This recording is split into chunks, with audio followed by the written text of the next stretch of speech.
This podcast is a quest for well-being, a quest for a meaningful life through the exploration of fundamental truth. Enlightening ideas, insights on physical, mental, and spiritual health. The inspiration is love. The aspiration is to awaken new ways of thinking that can lead us to a new way of being well. Welcome to Body, Mind, and Soul Healing Conversations.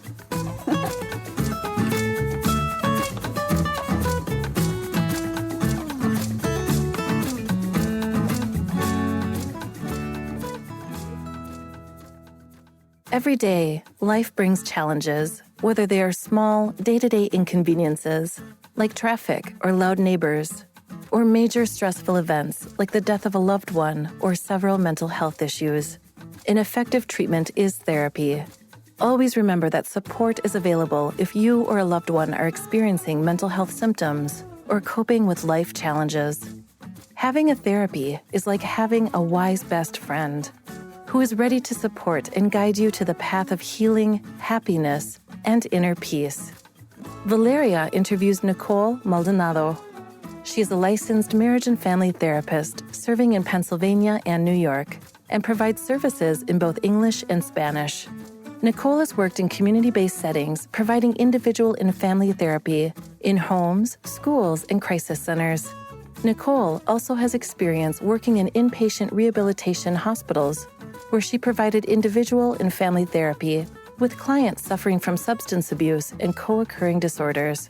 She is also currently working in private practice setting, where she is conducting individual, couple, and family therapy for clients struggling with anxiety, depression, marital concerns, sexual trauma, sexual disorders, and various other concerns.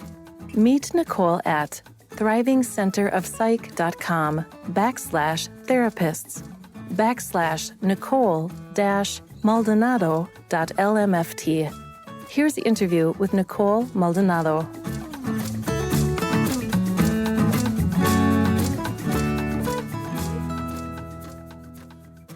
In your own words, who is Nicole Maldonado? My name is Nicole Maldonado. I'm a licensed marriage and family therapist. So, professionally, I work as a therapist. I see both individuals, couples, families. I have a large, extensive history with working with different types of people with different concerns, particularly in relational concerns, substance abuse, alcohol concerns, particularly people who have had, some grief, loss, especially trauma. Especially anxiety and depression as well, too. Those are two very common symptoms, two very prevalent symptoms I see a lot, if not on a daily, but weekly basis. As far as personally, I'm definitely someone who likes to travel. I like to see different places, learn a lot from people, have different life experiences. I'm an animal person. Yes, I love all animals. I think they're great. And personally for me, I like to be at the beach, do my work, try to connect with as many people as I can. I definitely am a person of connection. I like to be around my family. I like to be around my friends and loved ones. So that is a very, very important part of my life and maintaining those connections further. Yes, that's a beautiful part of life, isn't it? Human absolutely. Connection. Absolutely. What inspired you to become a therapist, Nicole? So it's really interesting. When I was in high school, I didn't even think about being a therapist. I kind of wanted to be a marine biologist because I love animals. I love the ocean. I think that was every kid's dream at some point, just to be in the ocean. I know for me, I was kind of like that friend that everybody went to when they came for advice, or like that kind of friend in the group that was, and this is not to toot my own horn or anything, but I was kind of like the grounded figure. Everybody kind of looked to me for advice, or they really confided in me, especially about, I remember several friends when I was young in high school, they were confiding in me about a lot of stuff that was going on at home or in their relationships and some pretty intimate stuff. And, I found I'm like, wow, this is really meaningful for me. Just the fact that these people are coming to me and telling me all this stuff. So when I went to college, I was like, maybe we could look at psychology to see if I could make this a career. And I did, and I ended up loving it. I did my 4 years at Monmouth University. I got my bachelor's in psychology. I went further to do licensed marriage and family therapy because, again, I really do like the connection piece when working with people and connecting with people. Like I really find when, especially when it comes to treating people with anxiety and depression, like making meaningful connections in your life is very, very important. I think it's good to have a group of people, whether it be friends, family, people that you can confide in and learn to trust. I think that's very, very important to have in one's life. So a sense of community has always been big for me. And that's why I chose the marriage and family therapy route, because I like that, maintaining connections and creating healthy connections with people is something I value a lot in my work. You just mentioned you are a licensed marriage and family therapist. So Yes. let me ask you two initial questions about that, open questions. What is love to you, and what makes a healthy relationship, intimate relationship? I guess love is like someone romantically, familial, or like in a friendship setting, someone that you can really learn to confide, right, in a person, someone that you can learn to trust, someone where you feel safe and secure, right? These are kind of like the relationship dynamics that I work with people. Like, do you feel safe with them? Do you feel secure with them? Do you feel like you can be your true self with them and really express what's going on for you vulnerably, intimately, right? Like in whatever your needs are in that relationship, because every type of relationship looks different and has different needs, whether if it's a family relationship or a romantic relationship, or again, like friendship relationship, those needs are expressed differently within the certain forms of that relationship. So I think love kind of comes in a way where it's like, what, I can be my true self and feel accepted by the person I'm in a relationship with. Romantic love is also like a different sense where there's like passion, right? But I always find like companionate love being like, you feel like you're in love with someone who's your best friend. You feel like you're in love with someone who respects your autonomy, values your independence, as well as, someone that you can trust and confide in and grow a life together. All of that stuff like really shows like pillars of one that kind of going into your next question of a healthy relationship. I think the main pillars of a healthy relationship are, again, having that respect for one another, seeing each other in a positive light, right? Like, how can my partner enhance my way of living and vice versa?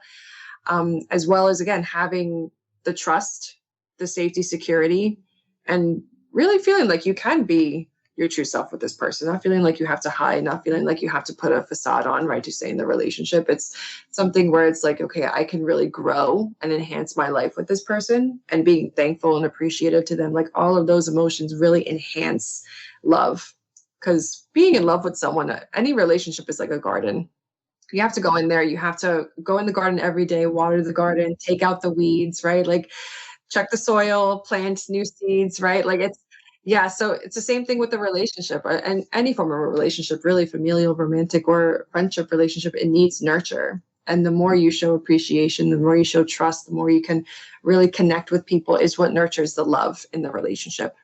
Especially from the relationship point of view, the intimate relationships, It just really does. Especially the part of being your true self, the authentic self, without the need to hide anything. How do you describe that, Nicole? What is to be your true self? I think for many people, and even as well as myself, right, someone that you don't like, you feel like you can be your natural self with, whether if it's like a bubbly self, like it, there's so many different personality traits, right? And and I'm not saying like all personality traits are healthy, because there's certain personality disorders and stuff, but that's another topic. It is a podcast conversation. But when you go, right. But when you get to a point where it's like I can really show my partner what I'm interested in, right, and not feel judged, or show them areas where, I don't like using the term like weaknesses, but areas that maybe you want to grow in. Showing them your insecurities, right? Like, showing both your strengths and the areas of growth in your life and your own personality. And again, not feeling judged, like really showing the vulnerable part of a person, I feel like can. And again, that comes with trust.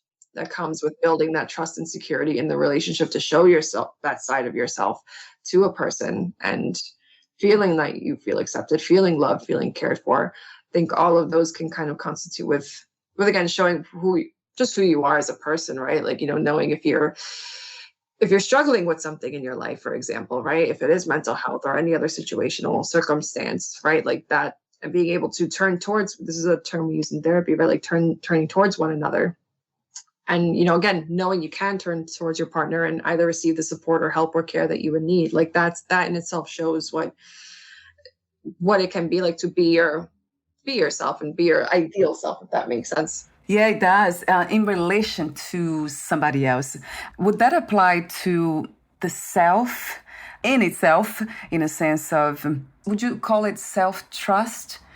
Regardless of what the world thinks of me, I will still behave and do the things that I believe, that feels true to me, that feels real to me. Is that something that resonates with you too, Nicole?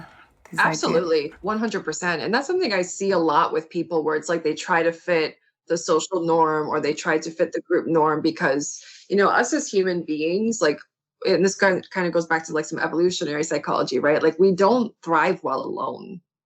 Human beings we're not meant to be alone. We're meant to be in groups. We're meant to be in packs, right? Back in our earlier on in our days, right? Like, we were always in tribes. That's how we function. We function in groups. And same thing here. And I often see people with a lot of social anxiety. That's a very, very common form of anxiety where it's like, if I'm not accepted into the group, right? Or if people see me in a negative light, that kind of poses as a threat because we want to be accepted. We want to be liked, right? And a lot of people will kind of not change completely, but maybe change their ideals or change in a situation, right? Just to fit the group because you want to be accepted in the group. You want to feel a sense of belonging.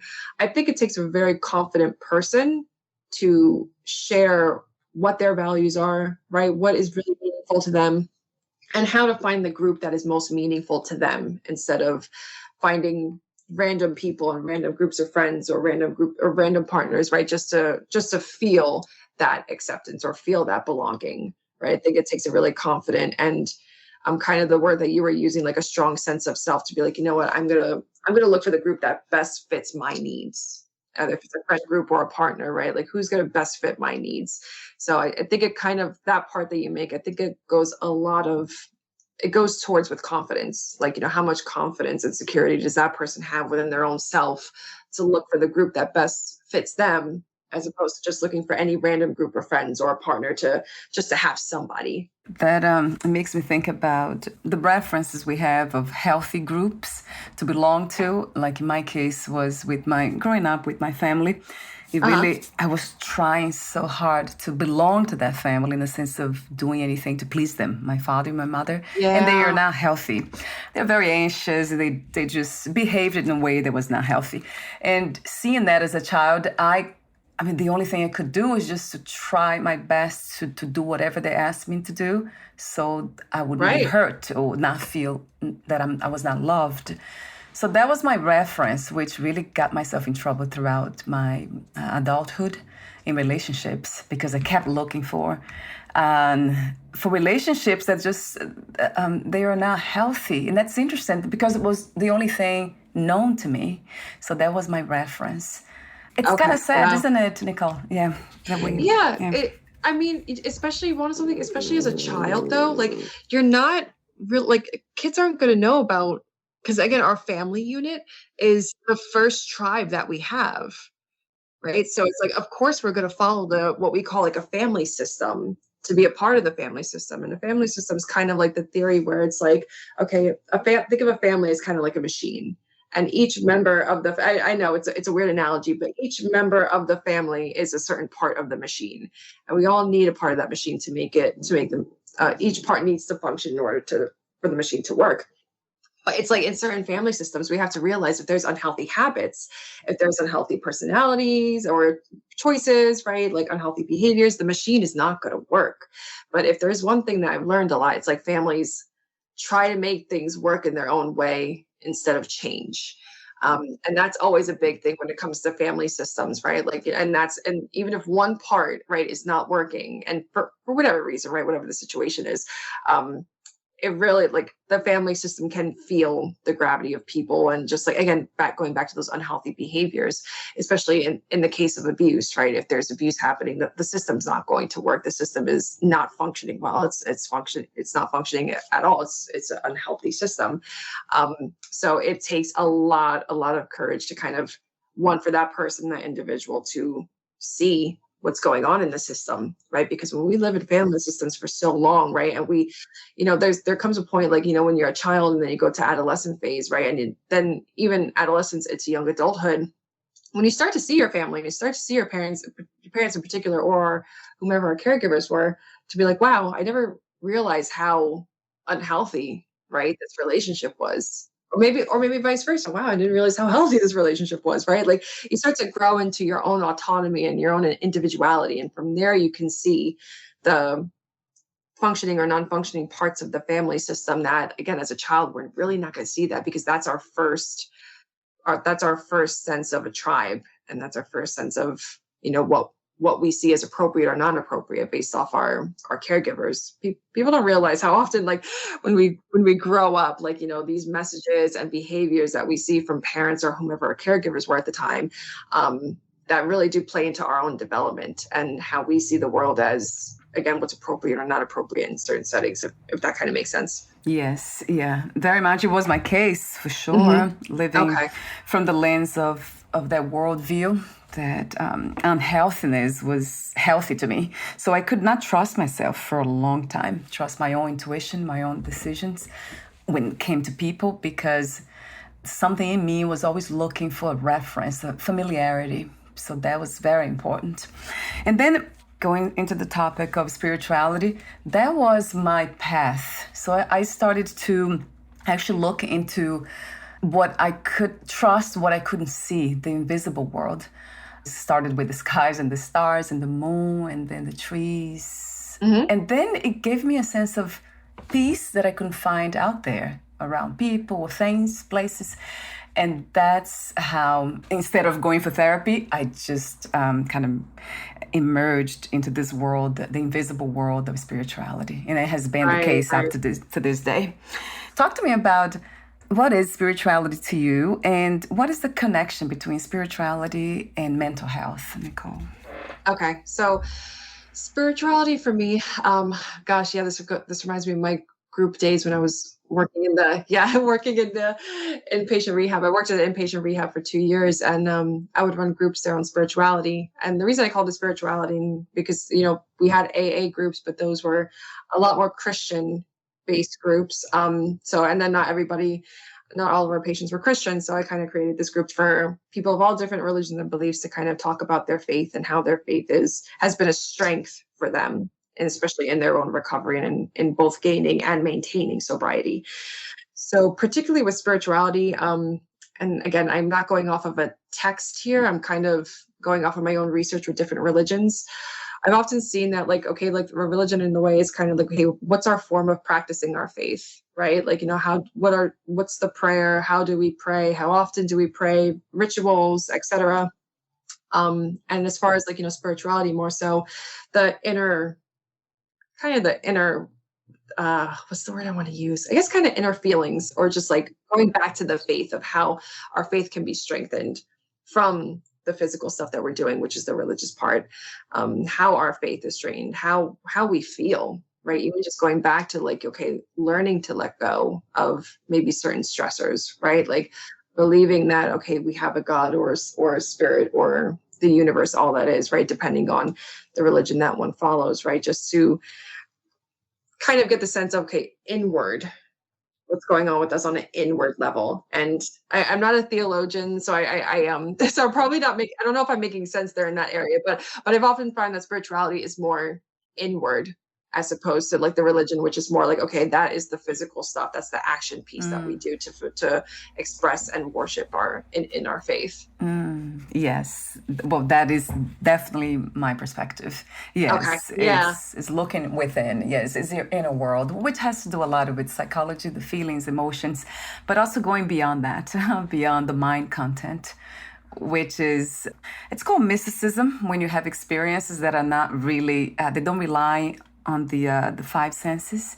So they come in as visions, or you have these amazing lucid dreams, or you talk to trees. I mean, I just talk to nature all the time. It's to me, it's not even a thought that it is logical, not. It's so natural. Like, oh my God, animals and all that. To me, they always speaking to me.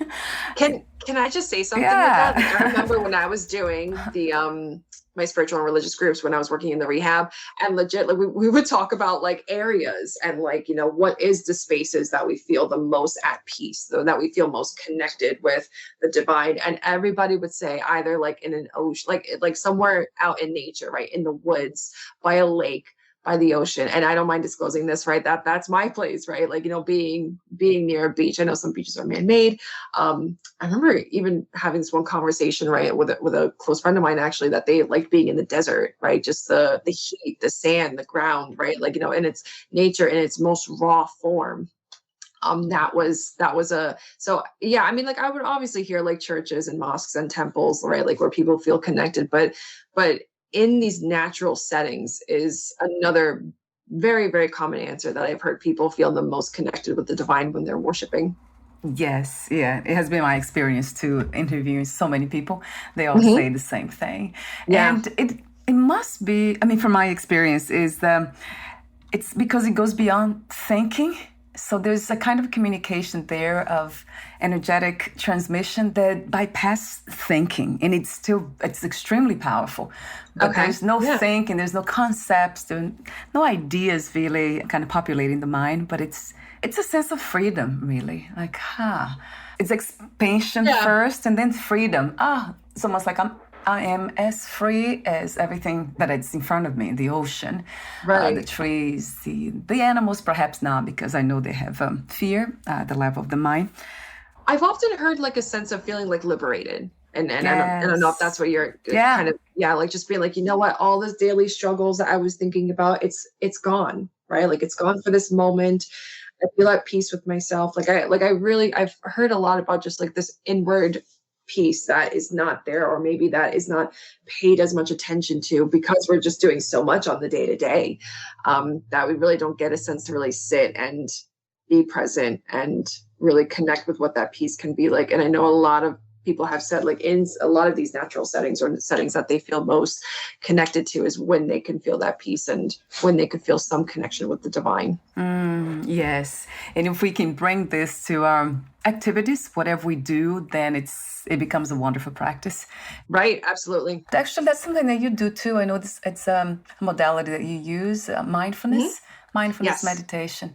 So is that connected to what we are talking, the practice that we are speaking of, Nicole? In a way, right? Mindfulness is basically like, okay, I guess what I'll say to that, it's like, mindfulness is definitely something that it's an Eastern practice, and I'm still new to mindfulness. I can't say I'm a mindfulness expert.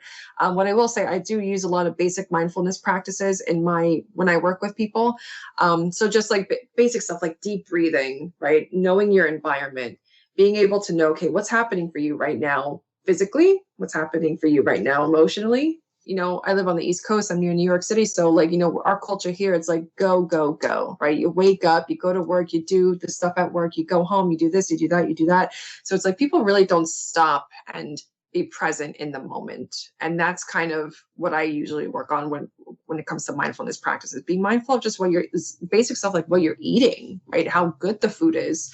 I use it a lot when it comes to anxiety, and because anxiety is the body's natural response to fear, right? So people with anxiety disorders or just like anxious catastrophizing thoughts, right? Like, you know, your mind is going in so many different directions. And I'm like, I use mindfulness practices as well as some cognitive behavioral therapy to kind of like, all right, let's hone back in on the moment. What's just happening for you in the moment? What's happening to your body? Are you feeling any pain in your body? Are you feeling any tension? What's going on in your mind? Where's your mind going right now? Like bringing everything back to the moment so they can have more awareness of what's just happening for you right now, as opposed to letting all of these like anxious thinking kind of engulf you. So kind of bringing that into the spiritual part, right? Of just learning to be in the moment, right? Learning to take control of the mind and just bringing it to the moment of what you're feeling physically, as well as emotionally, as well as cognitively, right? Like knowing what your mind is doing on the day to day. People really don't pay attention to their thoughts, I find. So just having that sense of just like, you know, being aware of what you're actually saying to yourself, or what are you thinking about yourself, right? People just have these organic negative thoughts that can just spiral all the time, and they really don't see the effect it has on them until, again, we'll do some mindfulness stuff and really bring it to the moment, and people realize, wow, I didn't I didn't think about it this way, or I didn't realize how heavy this has been lingering on me. So that's kind of the stuff I do with mindfulness. Like I said, I'm not a mindfulness expert. I don't do like the major, longer meditations, but I just give people the basic tools and try and encourage them to try to enhance that in their day-to-day or practice it on the day-to-day.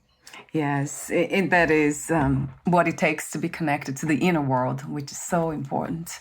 I think I didn't ask you this question, the open question, Nicole, about mental health. How do you define mental health these days?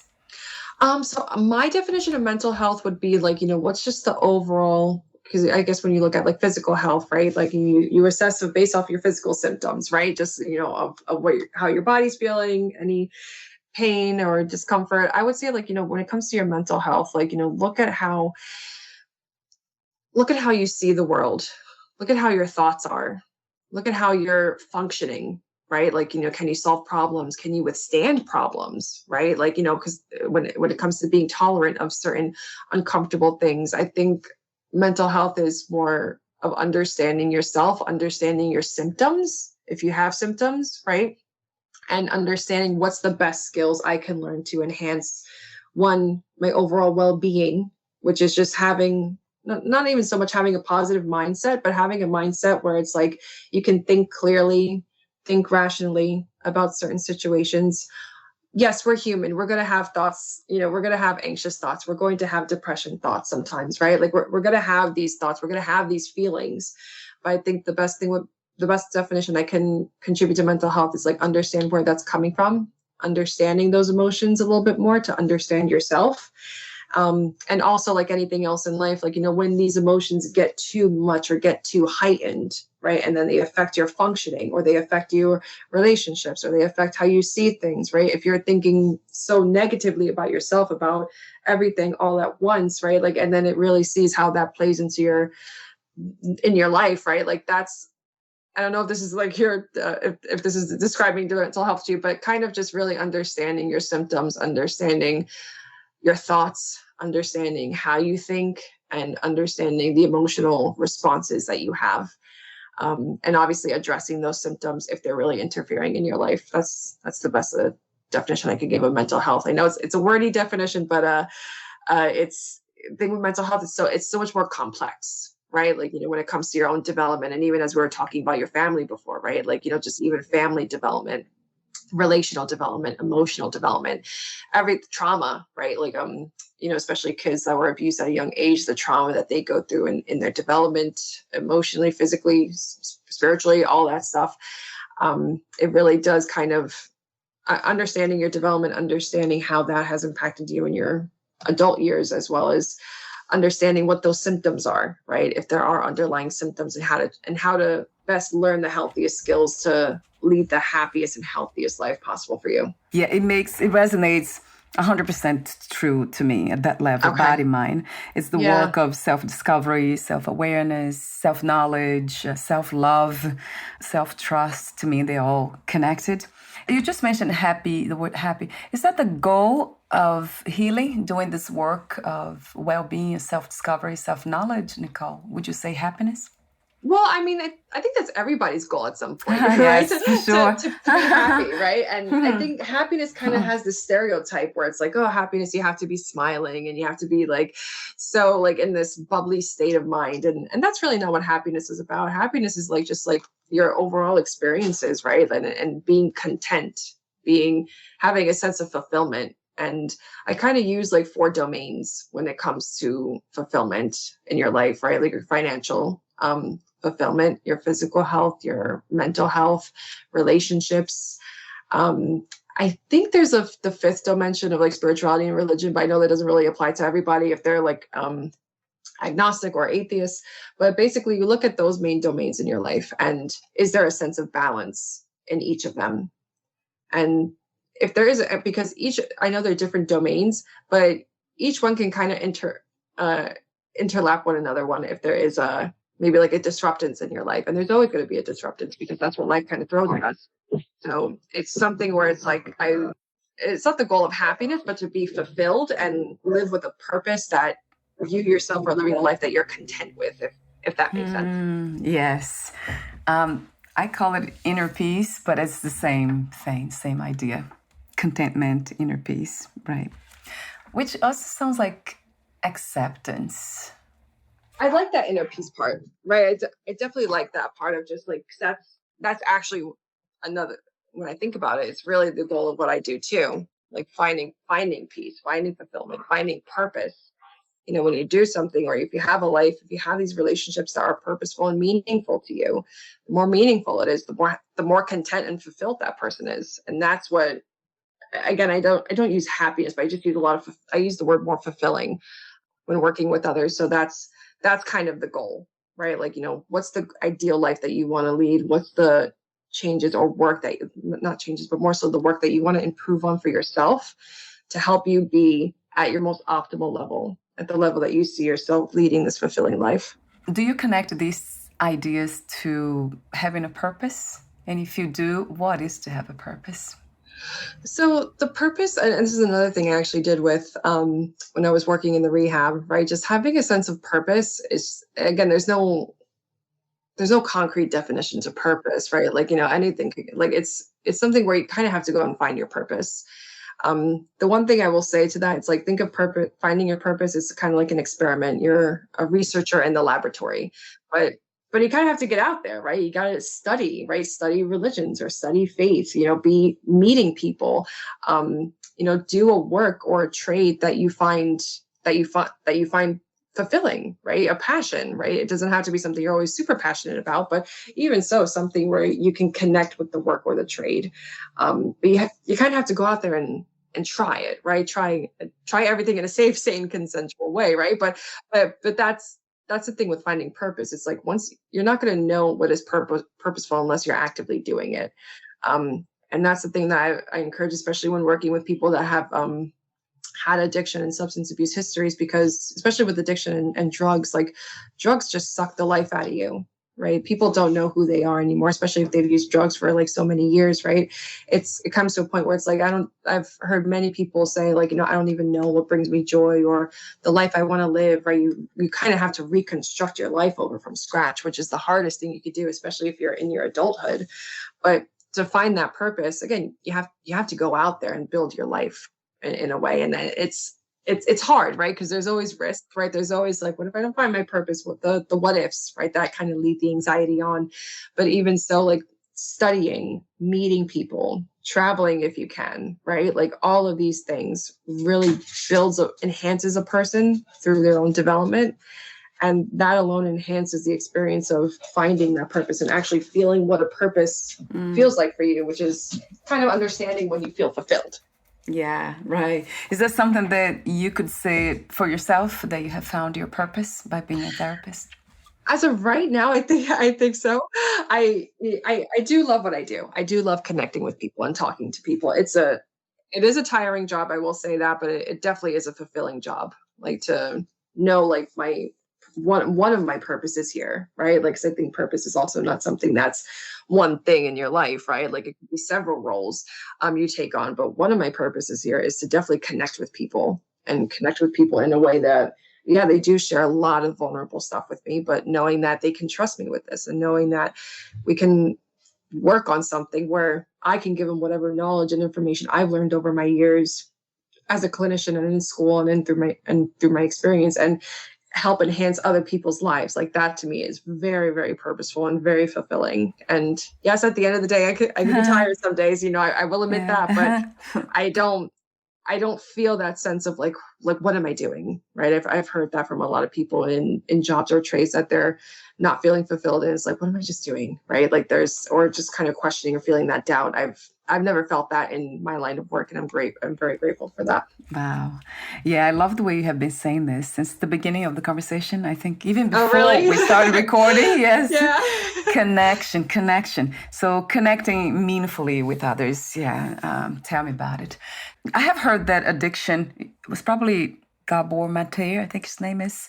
He said that that connection is the antidote to addictive behaviors, connecting with oneself, of course, and then connecting to others. Is that something that you subscribe to, this idea?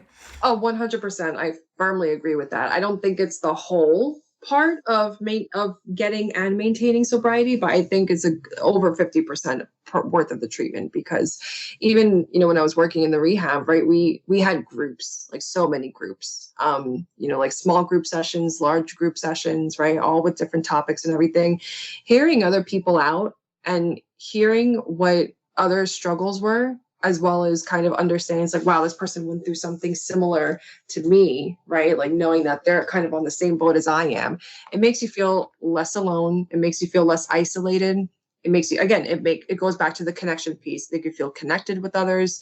They can know, okay, this is not just a me thing. I think that's the main purpose of a group. It's just knowing that, okay, this is something that unfortunately, a lot of people are struggling with right now, especially in the United States. I don't know how it is in other countries, but it's something where it's like group therapy and the connections that people build in group help people just feel better. And I used to run sessions where it's like, especially depending on the group, right? Like we were running sessions where people had said a prayer before and at the end of the sessions, and honestly they said that made their day, right? Like, being able to pray together, being able to talk to one another together, being able to tell their struggles about just relapsing and family conflict and past events that they regretted doing, right? Like this was just a place for them where it's like, okay, they felt connected, they didn't feel judged, they were hearing each other's war stories and everything, right? And it's like group therapy is very, very important when it comes to addiction and substance abuse treatment, because that connection and not feeling alone and feeling isolated. And there's a lot of self-critical thoughts when people are in recovery. Like I'm a terrible person. I've hurt so many people, yada, yada, yada. And when you already believe so many negative things about yourself to be true, you're going to relapse, right? Like not 100% of the time, right? I'm knocking on wood here, but it doesn't help with the recovery process. And group therapy really helps to kind of not normalize, but give a sense of like, hey, like we went through these struggles too. We understand why we did what we did and how the drugs really affected us in this negative manner. And that can really help with uplifting people in those sense. So I do subscribe to that. I don't think it's the full antidote, but I think having connections and understanding why other people went through some certain past as well too, I think that really does help people. Again, it really does, the isolation, right? Like the isolation really helps with that. So did that answer your question? Yes, you did. Yeah, very much. So it is even more than 50%, I think you said. Yeah. Mm-hmm. So, and then you made me curious about the other 40% or somewhere there. What would that be? I'm paraphrasing here, but I would say like at least like, so between group and building connections, what else I would say is help with getting and maintaining sobriety is having a set of healthy boundaries, right? Knowing the certain people to not return to. And I say this in a way where it's like, again, I don't want to talk ill of others, but more so like people that maybe didn't have the healthiest boundaries, or people that have, anything that could be just like triggering of your past, like, certain areas, right? Like understanding the groups that you were in, and maybe groups that, again, just weren't the healthiest of personality types around drugs, right? Like that's something you really have to have firm boundaries around. Again, going back and finding that purpose, finding a new set of friends, finding a new area to go to and spend your time more often, having your own skills, right? Like read, write, exercise, right? Just some of the basic healthy lifestyle choices, drink plenty of water, like all of that stuff where it's like, okay, maintain your own individual skills, maintain your own individual boundaries, take the risk, go out there and meet new people, go to a new congregation, go to a new meeting every now and then if a certain meeting isn't serving you. Don't go to old places where it reminds you of those past events, right? Like that's, and I understand that's hard. It's easier said than done for some people in certain situations, but so that's the next part, I would say, right? Like the connection's a big one. It's a very, very big one, but also having your own individual skill set is also something that I highly recommend learning to enhance your own individual traits as well. Yeah, so it's self-reliance, self-trust, right? Yes. To me, that's key. When you talk about keeping your distance from people who have traumatized you or still dwelling on those unhealthy behaviors. That's exactly what I did with my family. I had to leave the country. That was easy for me to make the decision to leave the country and stay here because, it was not healthy. course. But then everything else, I seem to make sense. the food and everything that I did, I never used drugs or anything. I was always interested in deep conversations and all that. But That's then great. Relationships was the drive, the addictive kind of. I think it had to do with trying to feel loved because I was not loved by my parents. Okay. So that was almost addicted to feeling loved. And that's why I would do anything. To be honest, especially from a child, and I don't know how young you were, but like child, especially into your adolescence, like that's a big motivator, right? Like you're gonna do anything to feel your parents' love because again, they're your first relationships, they're your first tribe. So of course you want to be accepted into your tribe, and kind of caregivers and parents, they kind of hold that role. And let me know if this makes sense, right? The sense in a child's eyes is like they teach us that, and again, not subjectively speaking, I should say, we learn through them about the world first.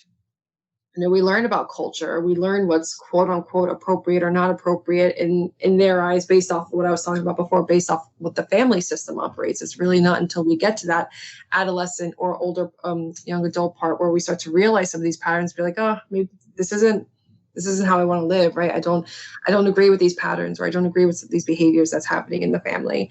And we really don't separate that until we're older, until we go through our own individuation process. But that's a really painful journey for a lot of people. Like it's because it can still, especially that can kind of create what we call an attachment wound when we're older. And it's like, okay, wow, like to have that sense of just like, okay, I wasn't loved by my family. And it's usually for external reasons, right? But that individual can sometimes, and let me know if this resonates with you, can sometimes hold that belief. It's like, okay, something must have happened to me, right? Or it must be me that mommy and daddy don't love me, right? And then that can actually bleed into some of their other relationships when they're older. And it's just a sad process because it's really, when you look at the reality of it, it's really nothing like that actually. And in most of the cases, right? I've seen not all of them, but I'm generalizing here when I'm speaking about families and family systems, but even that trial, it's really a long trial of trying to win affection, trying to win love. And okay, for whatever reason, mommy and daddy didn't love you, that can create a big wound for a lot of people. And coming to terms with that when you're older, it comes when you're older and understanding that individuation process. So the sense of lack of trust, and then I remember very low self-esteem. So not really trying to do anything to please other people. So I would feel like something because that, when I think about it, it's really sad. And then when I really think about now in this moment, I feel happy because like, oh, wait a minute, I don't even know where all that went because it disappeared completely. It's like looking at a scar. I actually looked at my body the other day and I saw a scar and I'm like, oh, I don't remember where this came from. So there's just this vague kind of memory. Of course, I can verbalize and communicate and still remember what I went through, but there's no emotional connection anymore. It just disappeared, which is the work, and it is the work of self-discovery, self-knowledge, just being very interested in the inner world. And thank you so much for being one of those guides, Nicole, to help us to dive into the inner world so we can heal finally. No, thank you. Yeah. Although healing is dynamic, right? It's not something Absolutely. that, right? We need to keep working on it. It's an ongoing process. Yes, for sure. At some levels, kind of, there's doors like they're closed, like those for me. But then, of course, once in a while, I still have dreams and things like that. They come back at that level. So do you attribute most of the addictive patterns to childhood trauma? I mean, yes and no. It really depended on the case. So like I said, I worked in an inpatient rehab. For those of you outside the United States, we were serving Medicaid clients. So Medicaid is like low income client, like people who come from low income households. So I saw a lot of childhood trauma, sexual abuse, physical abuse, emotional abuse. A lot of people that I was working with had prolonged exposure to poverty. So they were living in neighborhoods where there was gun violence, gang violence. They saw their parents using drugs. They got introduced to drugs as early as when you're like 8 or 9 years old. So yeah, so I used to see a lot of cases like that, and then I would also hear like occasional, like actually not occasional, like a pretty common cases where it's like, yeah, I went and had a surgery done, and they started taking the medications and they just couldn't get off of it, right? And then prescription pills turned into heroin, or in this case, it's fentanyl, right? Because that's what's being used a lot, unfortunately. I mean, the drug world was never good. Heroin, fentanyl, nothing was ever good. So it was just that sense, right? It was just that sense of, okay, so everybody had their own story, right? Like the one thing I'll say about addiction is like, you really never know when it can hit. So it's scary, right? Like so yeah, there was a lot of trauma cases. And I think the ones with the trauma cases that I worked on too, it's like, the drugs served a purpose for not reliving those painful moments. And when people would get sober, right, your brain is sober, your brain is cleared up from the fog of the drug. So all of these memories, all of this stuff that they were experiencing would be like, hit them, right? Like, full force and everything. And that made the sobriety process even more harder to learn these skills to maintain sobriety, as well as dealing with the trauma. So I'm not going to say all addiction and substance abuse cases had trauma background, but a good chunk of them did. Yeah. Yeah. It's very sad. It was really sad. Yeah, I can imagine, that's an amazing work. I want to thank you again for being open to help others in this way, because that is something like, it sounds like something that I could not do, not at that level. Yeah, it's hard. It definitely, it was not easy work. It was rewarding work. I will say that it's fulfilling and rewarding, but again, it's hard work. And I think we are in an opioid. I believe we are in an opioid crisis right now. I think it's an epidemic right now. So it's very hard. Wow. Is this, do you see any movements, anything being done to prevent or to end the opioid addiction? I mean, I'm not following things on that grand of a scale. I'm a little bit more client-centered based. So I can't really speak to what's going on externally. So yeah, I don't really, I follow the numbers and I follow just the statistics, as well as just trying to, understand like, okay, like, how big this has gotten, and, the effects of fentanyl, what it does to the body. Trying to keep up with just like the modern news, but as far as like, what's being done about it, I really can't comment that much. I don't follow it to that extent, if that makes sense. I just follow on the client-centered base. Yes, yeah, it does make sense to me because I don't watch TV or anything like that, so I have no idea. That's why I usually ask here. But yeah, interestingly enough, most of my podcast guests, they don't know also about these things. So I guess we're all living our own lives, making a difference, right, in our own environments, little by little. So, and speaking of that, what do you meet your clients online and offline as well, Nicole, these days? So as of right now, I'm still seeing people online. Our field has just been full force into telehealth since COVID. So yeah, that's something I'm, continuing to talk about with my clients and just the practice I work with. So, yeah. That's wonderful to know. I have the website here, so I'll have on your podcast profile as well. Great. And I know you speak also Spanish, so English and Spanish, both languages. That I would like to mention that. I almost forgot to mention. And then it has been wonderful to talk to you. I love how open you are. Oh, thank you. No, this was great. Thank you for your presence, Nicole. And before we say goodbye for today, I do have a few more questions, the ending questions. But before that, would you like to add anything that you left unsaid, or something that we forgot to mention or comment? No, absolutely not. This was a wonderful experience. I love speaking with you about this stuff. This was definitely right up my alley. And again, kind of like what you said, I love speaking to people that are as open about this as I am. Yeah, I can tell. The sound of your voice, the way you speak, and how you speak about these things. You love having meaningful conversations. Oh, that's wonderful. So the ending questions, I'll ask you this one. What 3 experiences you wish everyone to have before they lose the body, before they die? I would say travel. Travel as much as you can. See the world, right? Kind of go out of your comfort zone. when it comes towards traveling. And I understand, like, traveling, it's financially, it's a lot and it could be expensive at times. Try to do anything with traveling and meeting new people. I think that really enhances a lot of people and just your personal experience and your own development. There are 3 experiences. So definitely traveling and meeting others. I don't know if that meeting others is second, but what I would also say too is just, again, learn about yourself, right? Like, learn what makes you operate instead of just trying to follow the typical 9-to-5 schedule, right? Like, just getting through the day, going to work, right? Like, to have moments to yourself, to sit with yourself and to kind of sit with like why you do what you do and what brings you that fulfillment. But really, like, practicing some silence is what I would kind of say to that. And then the third experience, right? I guess I would say the third experience, just I'm not a person that pushes faith, right? Like, I don't want to say like, oh, believe in God, but like explore your own spirituality, right? Explore your own faith, explore your own beliefs and why you believe what you do and how it makes you feel and how it enhances your life. So that's the 3 reasons I would recommend. Yes, I love your wisdom. Thank you so much, Nicole. What is another word for healing? What comes to mind?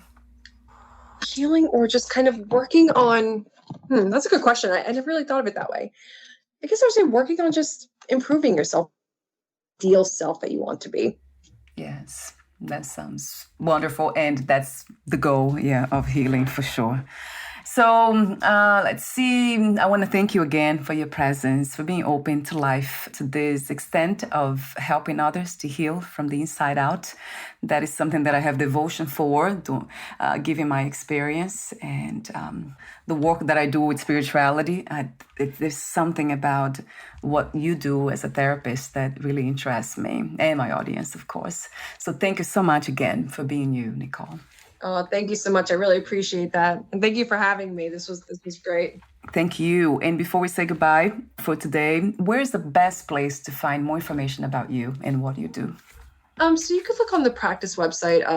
I usually see clients in New York and Pennsylvania because that's where I'm licensed in. So the practice I work for is Thriving Center of Psychology. You can look my bio up there and get in touch with me there. Wonderful. I'll have the link on your podcast profile. Thank you again, and we'll talk soon. Bye for now, Nicole. Thank you.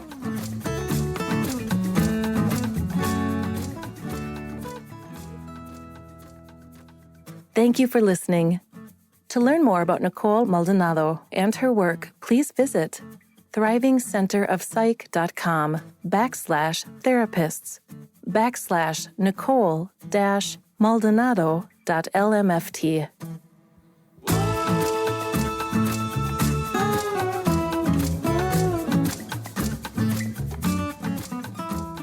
To learn more about this podcast, please visit fitforjoy.org/podcast. Thank you again for listening, and bye for now.